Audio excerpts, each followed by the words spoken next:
It was a cold Monday morning on March 2nd, 1998, in Vienna. 10-year-old Natascha Kampusch was making her usual walk to school.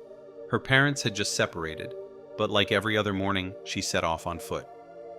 But this particular day would change her life forever.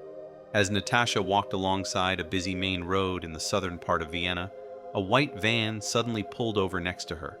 The driver, Wolfgang P., spoke to her. Natascha ignored him and kept walking, but he sped ahead, jumped out, and before she knew what was happening, he grabbed her. He forced her into the back of the van, which he had specially modified for this moment. With the doors locked, he sped off.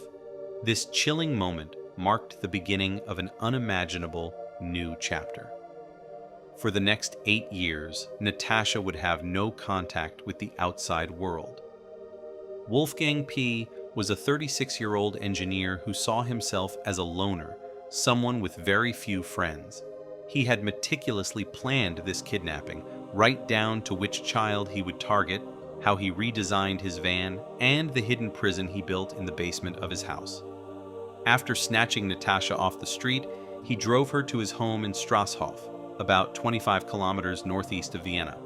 There, a specially constructed, almost invisible cell awaited her in the basement.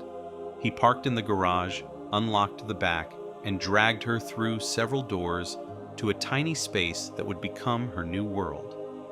This room, just about 54 square feet, had no windows and was completely soundproof. Hidden behind a heavy steel door with a complicated lock system, the cell was practically undetectable from the outside. Inside this claustrophobic prison, Natascha spent most of her captivity in total isolation. The only time she saw her captor was when he brought her food or checked in on her. Meanwhile, back at school, her absence was quickly noticed. By the time her teacher called her mother, Natascha Kampusch, at 8:20 a.m., panic set in. Realizing Natascha hadn't arrived, her mother called the police. Within minutes, a large search operation began. Police canvassed the area, questioned witnesses, and checked every lead, but Natascha had already vanished without a trace. As her family searched desperately, Natascha suffered through her first days and weeks in captivity, overwhelmed by fear and confusion. She couldn't understand why she had been taken, and if she would ever see the outside world again. Wolfgang P. kept her under strict rules, enforcing total control with threats and psychological manipulation. He told her that no one was looking for her, that the world had forgotten her. Every part of her routine was dictated: when to eat, when to be quiet. Any little mistake was harshly punished. Overpowered by fear and his psychological grip, Natascha soon gave up trying to escape and began to develop survival strategies, adapting to his rules. Outside, the search grew increasingly desperate. The public and police did everything they could, searching houses, interrogating people, and analyzing every shred of evidence. Yet, no clue led to Wolfgang P., and his hidden cellar remained invisible to those searching for her. Natascha's case became a national obsession, her disappearance haunting the country. For Natascha, the years of captivity became a daily battle against hopelessness. Wolfgang P. controlled not just her physical world, but even her access to information and learning. Occasionally, he'd give her books, which she devoured to escape the darkness around her.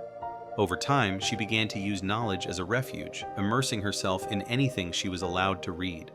All the while, her captor continued to manipulate, punish, and control every aspect of her being, even her appearance and weight.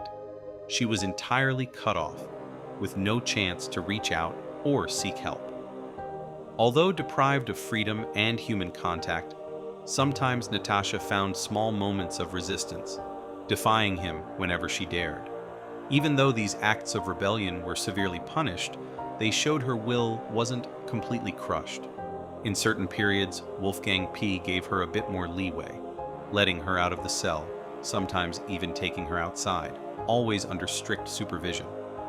But these supposed freedoms only served to deepen her dependence on him and test her loyalty, reinforcing her isolation. A particularly brutal blow came when he told her that everyone believed she was dead. Suddenly, for Natascha, all hope of rescue seemed to disappear. From that moment, the wall between her and the outside world seemed unbreakable. Yet, despite his psychological manipulation, a situation that many describe as Stockholm Syndrome, Natascha later insisted she never forgave Wolfgang P. or saw him as a parent figure. Their relationship was built purely on fear, control, and dependency. Years slipped by. The small girl from Vienna grew into a young woman, still locked away from a world that had moved on. Even when police visited Wolfgang P.'s house because his van looked suspicious, he faked cooperation so well that authorities searched only briefly and left, unaware of the horror below their feet. Meanwhile, Natascha, against all odds, never fully abandoned hope. Finally, on August 23, 2006, everything changed. The day started like any other in captivity, but while cleaning the car, a task he often assigned her, Wolfgang P. made a rare mistake. He left her alone for just a moment. Natascha saw her chance. She bolted, running as fast as she could to a nearby house where an elderly woman was working in her yard. Gasping for help, she told the stunned resident who she was, and the woman immediately called the police. Within minutes, officers arrived. Even they could barely believe that the teenager in front of them was the same girl missing for 8 years. As soon as Natascha's identity was confirmed, police moved to arrest Wolfgang P. But he quickly realized his plan had unraveled. Panicked and with nowhere left to run, he called a friend asking for help, but soon realized there was no escape. By that evening, his story ended at a railway track, where he took his own life as a train approached. After her escape, Natascha Kampusch's life entered a whole new, challenging phase. The world wanted answers, but she needed time to heal and process the years of trauma. 4 years after her escape, she published a memoir titled 3096 Days, which became an international sensation. In it, she described her survival strategies and how knowledge and inner strength helped her cling to hope. Remarkably, Natascha chose to keep the house where she had been held captive, explaining that for her, it was not a symbol of pain, but of survival. Her story is a testament to the endurance of the human spirit, a reminder that even in the darkest of circumstances, hope and courage can lead to freedom.